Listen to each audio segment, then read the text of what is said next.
become a king. Which solves the first of our problems. You've earned the right to rule, but you still don't have a nation to rule over. Ni no Kuni II Revenant Kingdom is a JRPG fan's delight. Its small yet endearing cast of characters gel wonderfully in a beautiful world that's brimming with Studio Ghibli's signature magic. Guys, it's me Rio here, and let's get started.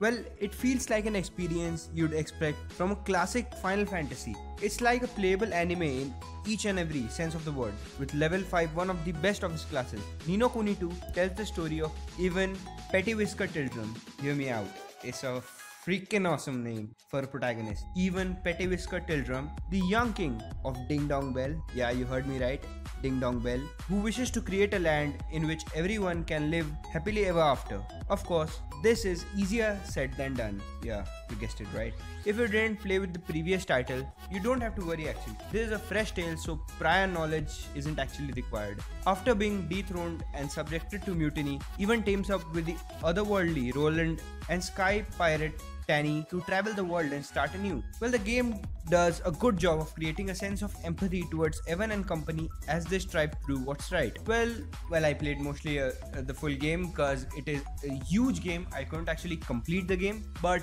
I can say that I can give you a full review because I have played with the game for around 10 to 12 hours, which I guess is a lot for a review.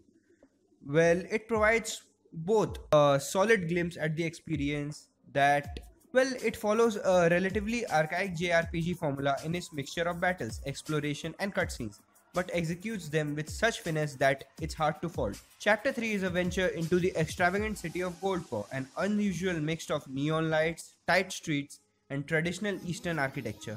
It's wonderful to explore, with plenty of NPCs to speak to. Most of them are some kind of furry animals. My job was to discover the reason that the town's taxes were rising to extortionate levels. It had something to do with Pugnacious, the town's ruler, who also happens to be a humanoid pug. I mean, you gotta say him, he's pretty freaking cute. Evan and company had to travel to a nearby forest in search of evidence to bring out troublemakers to justice, slaying monsters, communicating with townspeople and solving a deep-rooted problem for an engaging populace created a wonderful sense of adventure when I became eager to help those who I connected with. Ni no Kuni II's battle system is a notable departure from its predecessor.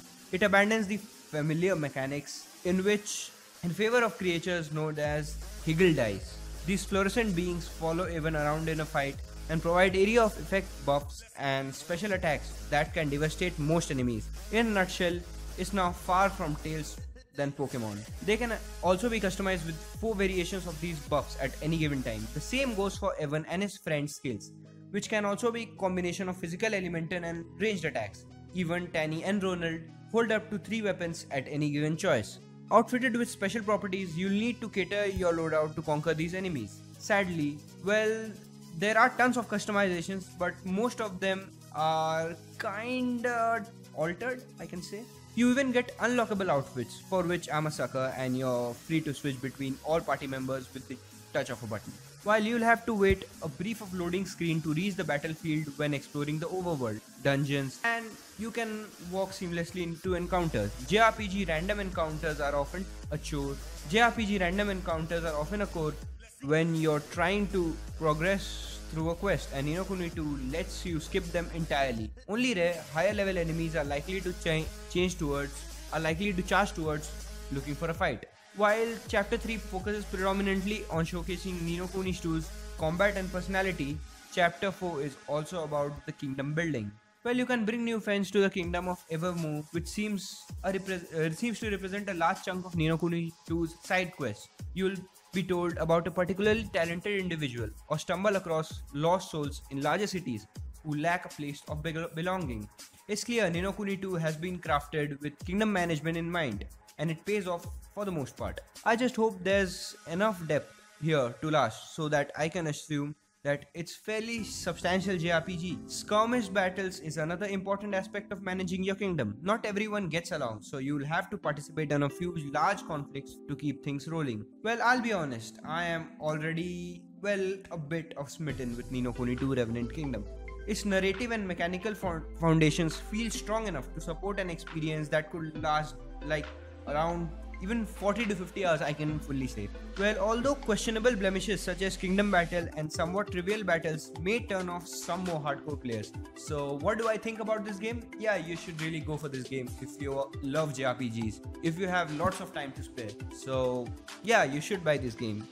Guys, so it was me, Rio, and hope you like this video. And if you do like it, can you please hit the like button down below, and please subscribe. I need subscribers right now. I don't have many subscribers. You know what I mean, right? So yeah, this is all I had to say, and sorry for the uproar and shit. So yeah, I'll hope to see you in my next video. Peace.